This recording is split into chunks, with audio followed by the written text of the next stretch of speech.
My channel medical laboratory technologies videos. आज जो machine मैं आप लोगों के साथ शेयर करने जा रही हूँ वो हार्मोन और इम्यूनो एनालाइज़र है। इसका नाम है विडास।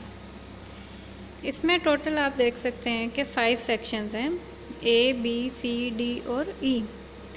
इन सेक्शंस के अंदर हम स्ट्रिप रखेंगे और इसके अंदर हम प्रोब रखेंगे। वो मैं आपको लेटर ऑन दिखाऊंगी कि कैसे हम रखते हैं, और इसमें हम सैंपल्स रन करते हैं।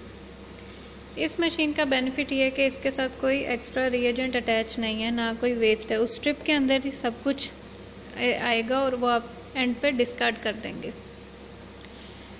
ये मशीन जो है ये बायोमेरिक्स की प्रोडक्शन है, और इससे पहले मिनी विडास मशीन से पहले मिनी विडास अवेलेबल थी। उस मिनी विडास और विडास में सिर्फ और सिर्फ डिफरेंस ये है कि मिनी विडास में सिर्फ 2 सेक्शंस थे, जिसमें और एक सेक्शन में आप जो हैं वो 6 सैंपल्स प्लेस कर सकते हैं, 1, 2, 3, 4, 5 और 6। तो मिनी विडास में 2 सेक्शंस थे, तो आप वन टाइम में सिर्फ 12 स्ट्रिप्स यानी 12 टेस्ट रन कर सकते हैं, और हर टेस्ट का रिपोर्ट टाइम डिफरेंट होगा। कोई टेस्ट 40 मिनट्स में, कोई 45 मिनट्स में, कोई 30 मिनट्स में और कोई 20 मिनट्स में आपको रिपोर्ट मिलेगी।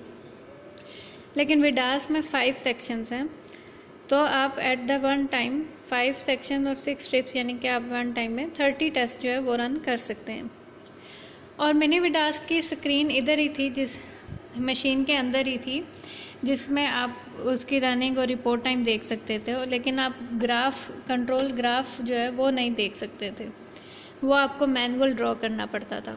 लेकिन विडास के अंदर आपको एज अ सेपरेट पूरा कंप्यूटर प्रोग्राम अवेलेबल होगा, और इसमें आप जो है वो पूरा कंट्रोल ग्राफ एवरीथिंग जो है वो अवेलेबल होगी। अब हम और इसके साथ ही मशीन के साथ ही बारकोड अवेलेबल होता है। ये बारकोड जो है ये MLE कार्ड को रीड करने में काम आता है। MLE कार्ड क्या है? Master lot card. हर किट का मास्टर लॉट कार्ड होगा, जो सबसे पहले आप एंटर करेंगे और उसके बाद कैलिब्रेशन करेंगे तो आप रन कर सकते हैं।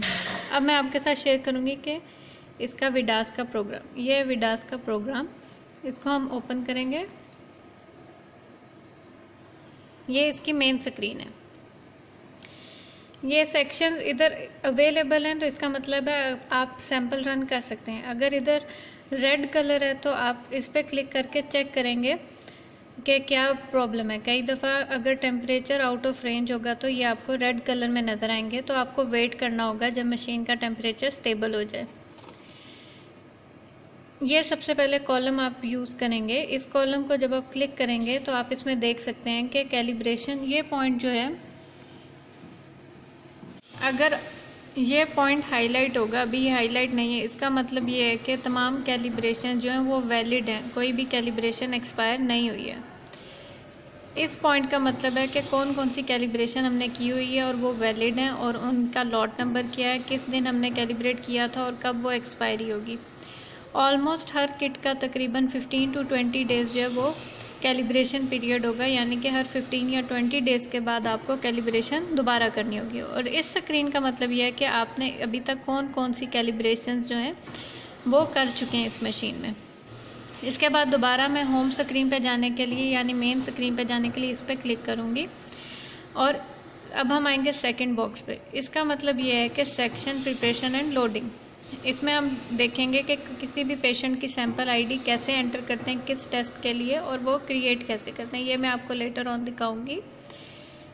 और ये स्क्रीन जो है इसका मतलब है कि मेन रिज़ल्ट, जैसे ही रिज़ल्ट डिस्प्ले होगा तो हम रिफ़्रेश करेंगे और वो रिज़ल्ट डिस्प्ले हो जाएगा। कैसे हमें मालूम पड़ेगा कि रिज़ल्ट डिस्प्ले हो गया है?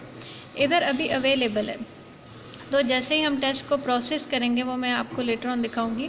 तो जैसे ही वो टेस्ट कंप्लीट होगा, इधर लिखा आ जाएगा अनलोड। तो जैसे ही अनलोड दिखाएगा, इसका मतलब हम लोग का रिज़ल्ट रेडी हो गया है, तो उसको हम देख सकते हैं अपनी रिज़ल्ट मेन स्क्रीन पे।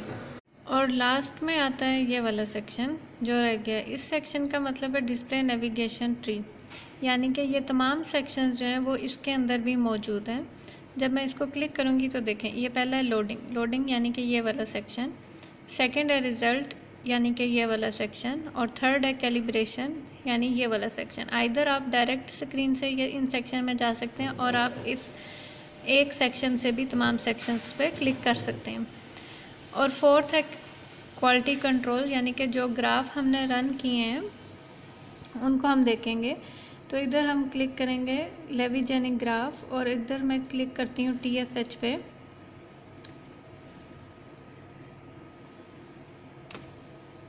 तो ये मैंने TSH को सिलेक्ट किया। हम अभी यूज़ करें QC4। तो अगर मैं इधर QC4 क्लिक करती हूँ तो मैं अब रीकम्प्यूट पे क्लिक करूँगी तो मेरे पास आ जाएगा ये जितनी दफ़ा हमने रन किया ये वैल्यूज़ आ जाएंगी, और इस पर मैं क्लिक करूँगी तो मेरे पास इसका ग्राफ आ जाएगा। ये आप देख रहे हैं कि तीनों वैल्यूज़ जो हैं वो मीन के अंदर हैं। तो इस मशीन में हम ग्राफ चेक कर सकते हैं। दोबारा मैं मेन स्क्रीन पे जाती हूँ, और जो भी न्यू कंट्रोल होगा उसको हम कॉन्फ़िगरेशन में जाके कंट्रोल्स पे जाके हम उसकी वैल्यूज़ को ऐड करेंगे। और रूटीन, आप रूटीन में अपना क्लिनिक का नाम दे सकते हैं। तो ये थी मेन स्क्रीन विडास मशीन की। और अब मैं आपके साथ शेयर करूंगी कि टेस्ट को हम कैसे प्रोसेस करेंगे। इस तरह की ये किट अवेलेबल होगी जो कि हम रन करेंगे इस मशीन में, जैसे FSH, LH, प्रोलेक्टिन, और ये बारकोड होता है MLE card, master lot card. इस कार्ड के अंदर तमाम calibration data, control data already feed होता है, और ये कार्ड हम मशीन में उस बारकोड की मदद से एंटर करते हैं।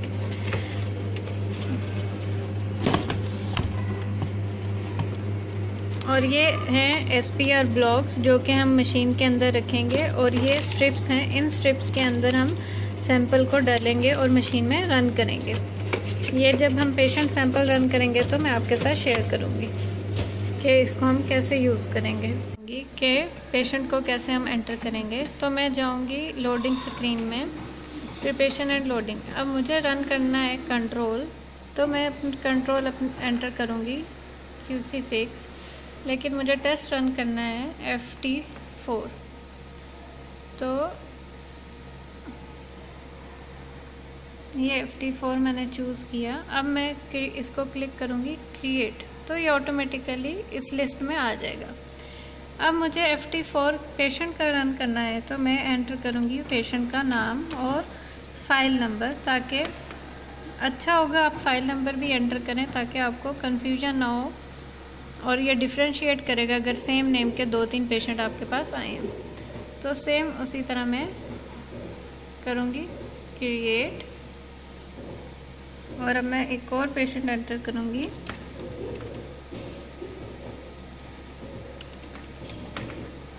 और मैं इसको करूँगी क्रिएट। अब जब हमने ये तीनों एंटर कर लिए हैं उसके बाद मैं इस पॉइंट पे क्लिक करूँगी। तो अब मैंने ये तीनों पेशेंट सेलेक्ट कर लिए हैं, और मैं अब सेक्शन 1 में जाऊँगी। इधर 1 और 2 इसलिए लिखा हुआ है, अगर आपको नज़र आ रहा है कि विडास के साथ लिखा हुआ है 1 और 2, इसका मतलब ये है कि इस एक सिस्टम के साथ आप 2 मशीन्स अटैच कर सकते हैं। लेकिन अभी जैसा कि हम लोग के पास एक ही मशीन है, तो मैं क्लिक करूँगी विडास 1 पे। तो अब ये स्क्रीन आ गई है। अब मैं सेक्शन 1 को यूज़ करूँगी, यानी कि सेक्शन A। इसमें हम अब क्या रखेंगे, इसमें हम FT4 की स्ट्रिप्स रखेंगे, और जैसे ही स्ट्रिप और सैंपल हम इसमें डालेंगे तो मैं इसको करूँगी स्टार्ट। अब सेक्शन 1 आप इधर देख सकते हैं, इसमें लिखा रहा है रिजर्व्ड, क्योंकि ऑलरेडी इसमें हमने टेस्ट एंटर कर दिए हैं। जैसे जैसे नेक्स्ट टेस्ट होंगे वो हम सेक्शन B, C, D और E में रन करेंगे। तो अब मैं आपके साथ शेयर करूँगी कि FT4 टेस्ट को हम कैसे प्रोसेस करते हैं।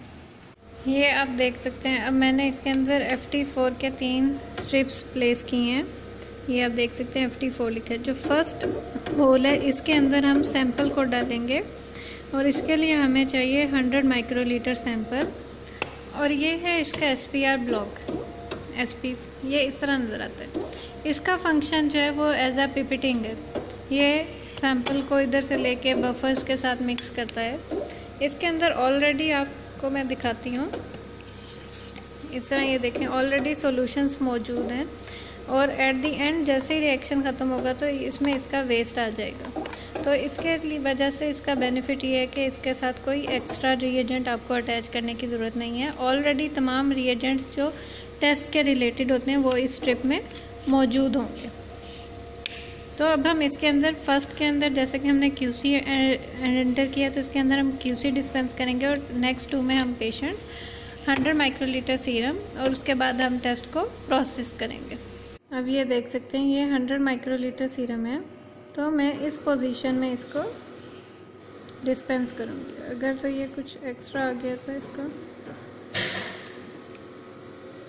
तो इधर से हम देख सकते हैं, अगर आपको शायद नज़र नहीं आएगा, ऑलरेडी 100 माइक्रोलीटर जो वो इसके अंदर डिस्पेंस कर दिए। इसी तरह बाकियों में मैं टिप को चेंज करके ईच पेशेंट के लिए न्यू टिप यूज़ करते हुए सैंपल इन प्रोब्स में डालूँगी। तो सैंपल ऐड कर दिए हैं, जैसे आप देख सकते हैं इधर लिखा आ रहा है FT4 के लिए 100 माइक्रोलीटर चाहिए और इस टेस्ट को कंप्लीट करने के लिए 38 मिनट्स। अब मैंने जैसे ही डाल दिया तो अब मैं प्रोसेस रन करूँगी सिलेक्टेड सेक्शन, तो इस तरह अब ये रनिंग में आ जाएगा। अब ये वेरीफाई करेगा और उसके बाद जैसे ही वेरीफाई होगा तो इधर रिपोर्ट टाइम आ जाएगा। मैं बताना भूल गई, जब टेस्ट रनिंग में होगा तो इस तरह ग्रीन लाइट ऑन होगी और तब आपने इस सेक्शन को ओपन नहीं करना है, इसको ऐसे पुल करने की कोशिश नहीं करनी है जब तक टेस्ट कंप्लीट नहीं होगा। और ये दोनों सेक्शन में इस वक्त कोई लाइट ऑन नहीं है, इसका मतलब ये है कि अभी इनमें कोई भी टेस्ट रनिंग में नहीं है। देख सकते हैं कि रिज़ल्ट ख़त्म हो गया है। जब रिज़ल्ट ख़त्म होगा तो ये लाइट ऐसे ब्लिंक करेगी और इधर लिखा आ जाएगा अनलोड। तो अब मैं होम स्क्रीन पे जाऊंगी और मैं रिज़ल्ट मेन्यू में जाऊंगी। इसके बाद मैं इधर रिफ़्रेश करूंगी तो ये हम लोगों के पास रिज़ल्ट आ गया है पेशेंट्स और कंट्रोल का। एंड पे मैं आपके साथ डिस्कस करूंगी कि इस मशीन में हम कौन कौन से टेस्ट रन कर सकते हैं। इस मशीन में बैक्टीरियल इन्फेक्शन चेक करने के लिए भी टेस्ट अवेलेबल है, जिसे हम PCT टेस्ट बोलते हैं। ये न्यूली इंट्रोड्यूस टेस्ट है। इस टेस्ट के ज़रिए आप चेक कर सकते हैं सेप्टिसीमिया के ब्लड में कितना बैक्टीरियल इन्फेक्शन एंटर हो चुका है। कार्डियोलॉजी पैनल में myoglobin, CKMB, high sensitive troponin 1 आप चेक कर सकते हैं। थ्रोम्बोएम्बोलिज्म कोगुलेशन में आप D dimer, protein C, von Willebrand factor आप चेक कर सकते हैं।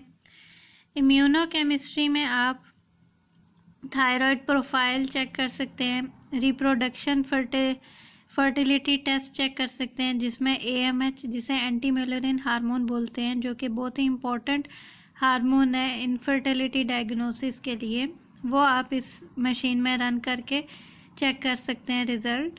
के अलावा ट्यूमर मार्कर्स, एलर्जी टेस्ट और अदर टेस्ट में ferritin, vitamin D, cortisol, vitamin B2, microglobulin जैसे टेस्ट जो कि बहुत ही इंपॉर्टेंट हैं, वो भी इस मशीन में रन किए जा सकते हैं। इस पैनल में hepatitis panel, HIV, toxoplasma related और अदर सीरोलॉजिस्ट टेस्ट, मीजल, मम्प्स जैसा के टेस्ट हैं। ये तमाम टेस्ट भी इस मशीन में आप रन करके देख सकते हैं। तो ये थी आज की वीडियो मेरी विडास मशीन के मुतालिक। आई होप कि आपको इस मशीन के मुतालिक काफ़ी कॉन्सेप्ट क्लियर हो गया होगा। अगर आपको कोई भी डाउट है तो आप कमेंट में लिख के पूछ सकते हैं। Thank you so much. Have a bright future to all of you.